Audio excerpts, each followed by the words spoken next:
Eu vou te falar uma coisa que vai contra quase tudo o que dizem por aí. Abrir uma holding familiar por si só não impede o inventário. Isso mesmo. Você pode colocar todos os bens do cliente numa holding e mesmo assim a família cair no inventário ou em disputas judiciais na hora que o cliente ele não estiver mais aqui. Nesse vídeo, eu vou te mostrar exatamente por que a holding sozinha ela não resolve e qual é o artigo que quebra a estrutura mal feita e o que de fato impede o inventário quando o sistema ele é muito bem desenhadinho. Esse vídeo ele é para você que é advogado, que é contador ou profissional que quer atuar com holding familiar e já ouviu ou até já disse para o cliente que com a holding não vai ter inventário. Se você disse isso sem dominar o método que eu vou te mostrar agora, você pode ter prometido o que o sistema não vai entregar para o seu cliente. Mas antes de eu continuar, se inscreve no canal e ativa o sininho, porque toda semana eu trago técnicas de holding familiar com método, sem improviso. E esse conteúdo aqui você não vai querer perder. Meus amigos, pensa comigo no que acontece de verdade. Antes, o cliente ele era dono direto, por exemplo, de um imóvel. Tá? Você estrutura o sistema de holding familiar e agora esse imóvel ele pertence à empresa, à célula cofre. O cliente ele deixou de ser o dono do imóvel e quando ele integralizou o capital social, utilizando o bem imóvel ou qualquer que seja o bem que pertence a ele, para formar aquele capital social, ele incorporou aquele bem ao patrimônio da pessoa jurídica. Então ele passou a ser dono das cotas da célula cofre e a célula cofre, ela é que passou a ser a dona do imóvel, tá? Então vem a pergunta que o profissional mais atento, ele deveria fazer. Mas peraí, se meu cliente morre dono de cotas, essas cotas não vão para o inventário também? Essa é a pergunta que vai te mostrar que se o sistema parar aí, na verdade, ele só trocou a embalagem do problema. O problema só mudou de roupa. Então, veja, antes ele era dono de imóvel. Agora ele é dono de cotas. Se esse cara não está mais aqui, tem que fazer inventário. Tem que fazer o inventário das cotas. Para você dominar isso de verdade, eu separei esse vídeo em 3 partes. Primeiro, o artigo que faz o inventário voltar pela porta dos fundos. Segundo, o que realmente afasta o inventário. E terceiro, os 2 caminhos para você fechar a sucessão de vez, para você impedir que haja sucessão, pelo menos a sucessão de direito civil, é o que nós vamos tratar aqui. Então vem comigo e fica até o final, porque eu tenho certeza que você vai sair desse vídeo com um conhecimento de holding familiar muito maior do que o que você chegou até aqui. Parte 1, o artigo que faz o inventário voltar. Quando você só troca o imóvel pelas cotas, sem você desenhar nada, existe uma regra que está esperando ali a família, tá? Que é a regra do artigo 620, parágrafo 1º, inciso 2 do Código de Processo Civil. Ali diz o seguinte, que o juiz ele vai determinar que se proceda à apuração de haveres quando o autor da herança, ou seja, o de cujos, ele era sócio de uma sociedade que não seja uma sociedade anônima. Então, se essa pessoa tem lá uma empresa, uma sociedade limitada, é ordem da lei que o juiz determina que se proceda à apuração de haveres para que se possa, então, realizar um inventário. Em paralelo, você tem uma outra regra, que é a regra geral do artigo 1028, mais especificamente a regra geral do caput, do artigo 1028 do Código Civil, que estabelece que, no caso de morte do sócio, a cota ela deve ser liquidada. Então, se uma pessoa possui cotas do capital social de uma empresa, então digamos que ele tenha lá, a empresa tem 50 mil cotas de R$1 cada. E o cara tem lá 35 mil cotas dessas 50. Essas 35 mil cotas, a regra geral é que elas têm que ser liquidadas. Então, vamos juntar as 2 regras aqui. Pegou essas 35 mil cotas, liquida, o capital social da sociedade ele passa a ser, então, 15 mil, e não pega os 35 e entrega lá no inventário, não é assim, tá? Apura-se os haveres, então faz uma avaliação patrimonial daquela empresa, tá?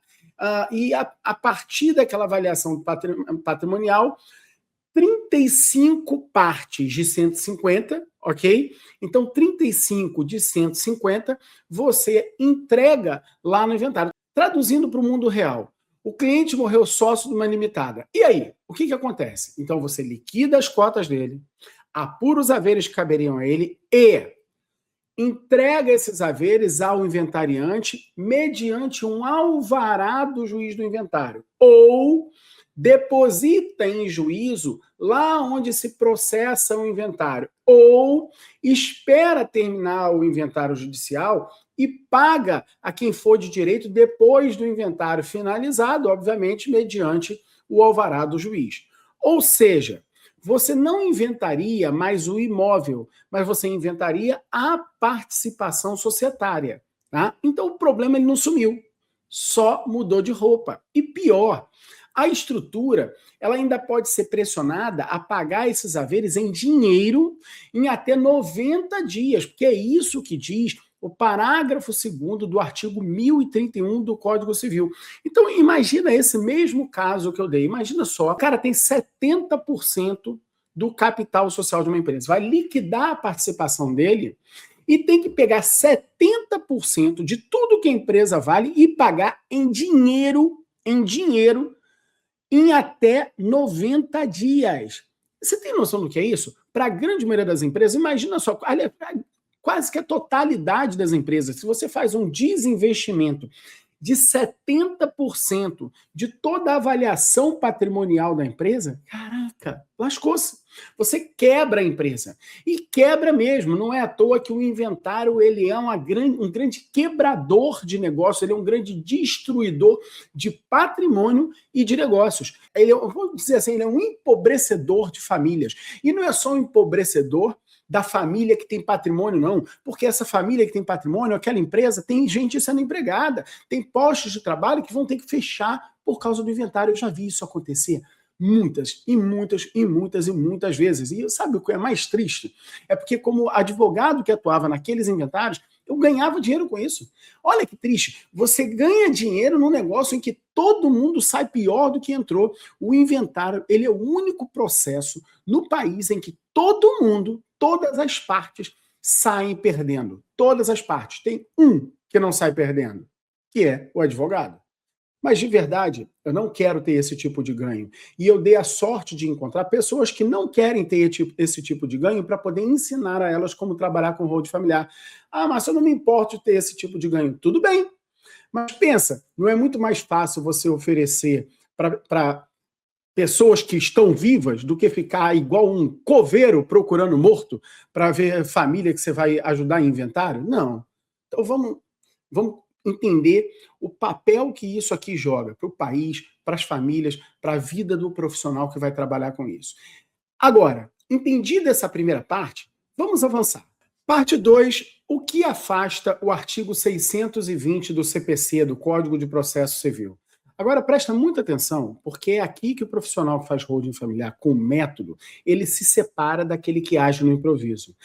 A regra do caput do artigo 1028 do Código Civil, ela diz que, morrendo o sócio, liquida-se a cota dele, tá? Liquida-se a cota dos sócios. Essa é a regra geral, a que leva para a apuração de haveres. Mas, e olha o tamanho desse mais, ele traz uma ressalva. Lá no final do caput do artigo 1028, tem lá o salvo, e aí eu quero que você veja o inciso 1 do 1028. O inciso 1, ele permite que o contrato social disponha de forma diferente. Quer dizer, a lei te autoriza a escrever no contrato uma regra própria, que afasta a liquidação da cota. É o contrato dizendo: aqui não se apura haveres. Aqui a cota ela segue um caminho que eu desenhei antes. Esse é o gancho jurídico de um sistema de gatilho. A gente chama de sistema de gatilho por quê? Porque ele dispara de maneira certeira somente quando o cliente não estiver mais aqui. E ele já dispara apontando para o caminho certinho. para as pessoas certas, sem depender de inventário e nem mesmo de apuração de haveres.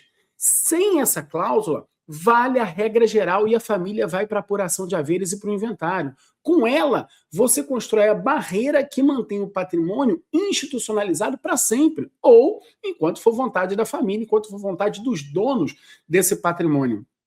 E eu quero ainda te chamar a atenção para um outro detalhe na norma muito interessante. O artigo 1028, inciso 1, ele diz que salvo se o contrato dispuser de forma diferente. E olha que legal. A lei não diz qual é a forma que o contrato tem que dispor. Sabe o que isso significa? Quando você junta isso ao que diz a Lei 13.874 de 2019, que é a Lei da Liberdade Econômica, lá no artigo 3º, inciso 8º, e ela pressupõe que os negócios jurídicos celebrados entre particulares, eles são paritários, e o que eles celebram prevalece até sobre normas gerais de direito. Isso, quando você junta esses dispositivos, você traz para dentro do contrato social um poder gigantesco, um poder de você dispor da maneira como você quiser, a forma como vão ser distribuídas essas cotas e a forma como vai ser pago esse capital social, como vai ser pago essa parte que depois vai ter que ir lá para o inventário, a gente já vai falar sobre isso. Entendeu? Isso traz para a gente um caminho muito maior. E aí, existe um papo um pouco mais avançado, mas que sim, eu posso trazer aqui para você já ir tomando conhecimento. Que papo mais avançado é esse?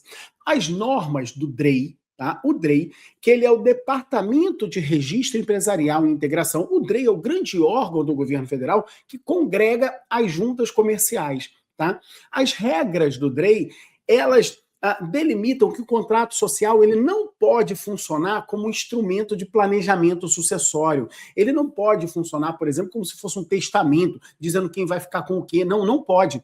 Mas, olha só, se o 1028 diz que o contrato pode dispor de forma diferente, mas há uma limitação do DREI de você ficar fazendo disposições de sucessões lá dentro do contrato social, nada impede que você faça uma menção dentro do contrato social remissiva a um acordo de sócios, a um outro contrato envolvendo sócios, onde você tem total liberdade para dispor como será feito, por exemplo, o pagamento dessas cotas, se elas vão ser liquidadas, se não serão liquidadas, se elas ficarão dentro da empresa, se elas seguirão para outro sócio, se outro sócio comprará, se a própria empresa vai comprar e retém tesouraria e pagar lá o inventário, como vai pagar, qual é o critério de avaliação.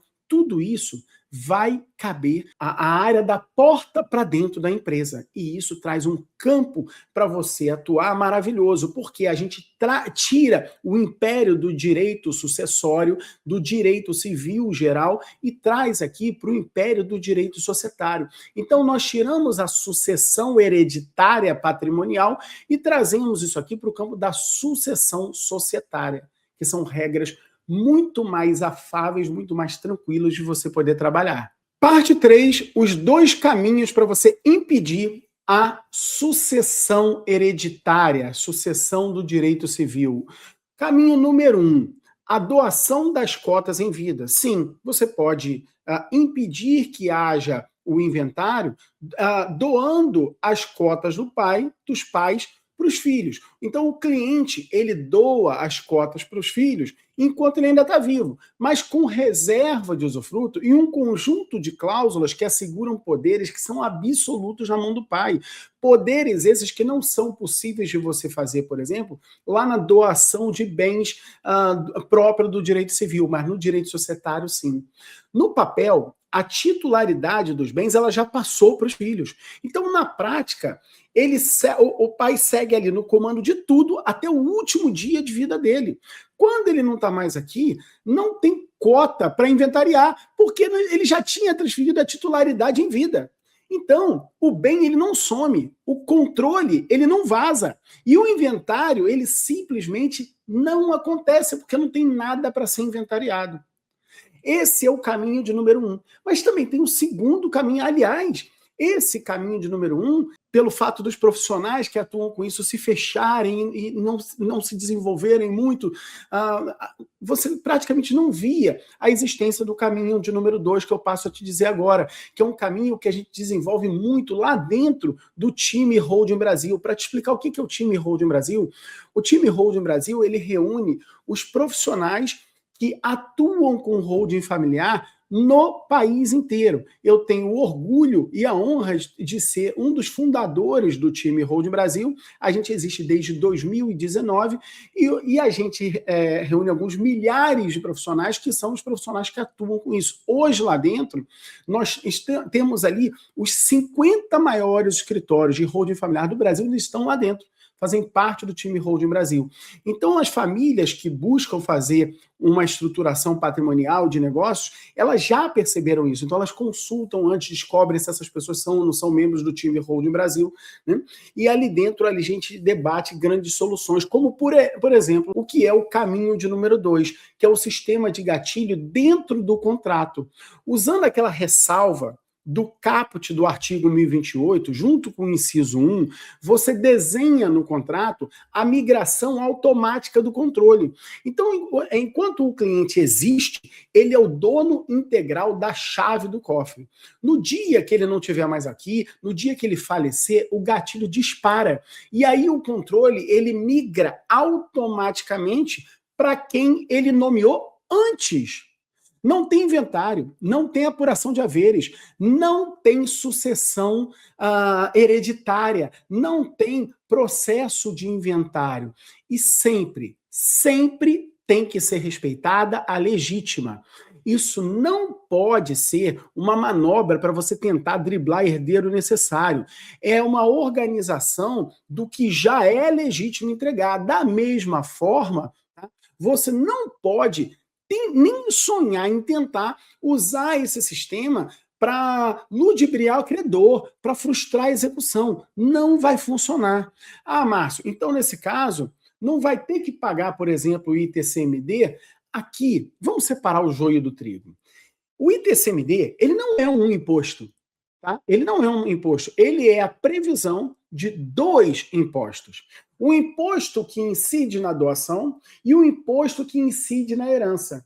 Então, o ITCMD, na hora que o sistema for instituído, não vai ter, ou quase nada, muito pouco, por exemplo, quando você adota um sistema de 3 células, em que você faz a doação de uma pequena parte para atrair já os filhos para o sistema de governança dos negócios da família. Tá? Agora, o ITCMD por herança, no dia que o pai não estiver mais aqui, aí sim, é bem possível que sim. Por quê? A gente vai saber as regras do futuro. Lá o dia que o pai não estiver mais aqui. Mas se fosse hoje, por exemplo, na hora que um filho adquire aquela participação societária, se ele adquire essa participação por um valor muito alto, pelo valor que deve ser os bens, ele vai ter que pagar por isso. E quem vai receber isso? Quem vai receber isso é o próprio espólio. Então vai ter que inventariar esse valor, esse crédito, não é? Vai ter que passar e isso vai ter que pagar ITCMD. Por outro lado, se ele adquirir por um valor muito baixo, não tem jeito. O fisco vai olhar para isso, essa aquisição num valor muito baixo, tá? Sobretudo agora, depois da lei complementar número 227, né? O que acontece? O fisco vai olhar para essa aquisição num valor muito pequeno como um sistema de doação. E sim, então ele vai ter que pagar ITCMD. Então a parte boa é você conseguir concentrar num valor menor e sim, tudo bem, tem que pagar ITCMD, porque o ITCMD ele jamais foi o vilão da sucessão. O vilão da sucessão não é o imposto que incide nela. O vilão da sucessão é o processo de inventário. É o processo de inventário que faz você ter que vender bens. É o processo de inventário que, ao fazer você ter que vender bens, tem que apurar imposto de renda sobre ganho de capital. É o processo de inventário que, pela falta de liquidez, você tem que vender mais bens do que você teria, por exemplo, se simplesmente estivesse alugando um imóvel ou outro para poder ir levantando valores. Entende? Então, o grande vilão não é o imposto, o grande vilão é o inventário. Mas o que eventualmente se levará para o inventário É do valor que foi recebido pelo espólio, pela participação societária que era do pai. E qual é o benefício disso? Porque uma coisa é você ter que pagar imposto daqui a 20 anos em uma alíquota que você nem sabe qual vai ser, quando o pai já não estiver mais aqui, a família estiver em frangalhos sobre o valor dos bens, o valor de mercado dos bens, que sabe lá Deus qual vai ser. Outra coisa bem diferente é ter que pagar em cima de uma base conhecida e previamente ajustada hoje. E ainda ficar no controle de poder mudar o que você quiser por conta de eventuais mudanças das regras tributárias no futuro. Seja mudanças que vierem para mudar para o bem, o que honestamente eu não acredito que vai acontecer, e não é por pessimismo, mas porque jamais melhorou a regra tributária no nosso país desde que ele existe enquanto Estado na Constituição de 1824. Ou seja, se vierem a mudar para o mal, que normalmente é o que acontece. O seu cliente ele vai permanecer no controle e você permanece do lado dele para ir guiando e orientando do que fazer no momento inoportuno, né? Vamos chamar desse jeito feio. Antes de eu fechar, se até aqui isso já abriu a sua cabeça, então curte esse vídeo, porque isso ajuda esse conteúdo a chegar a mais profissionais que querem trabalhar com holding familiar sem colocar o cliente em risco. Vamos lá. Agora junta tudo. A holding sozinha não impede o inventário. Quem promete isso só com o ato de abrir empresa está prometendo o que não vai cumprir. O que impede o inventário é o desenho planejado antes, seja com a doação das cotas em vida com reserva de usufruto e manutenção de poderes com os pais, seja com um sistema de gatilho ancorado no artigo 1028, inciso 1 do Código Civil, que deixa o contrato dispor de forma diferente. Quem entregar só a empresa entregou a embalagem.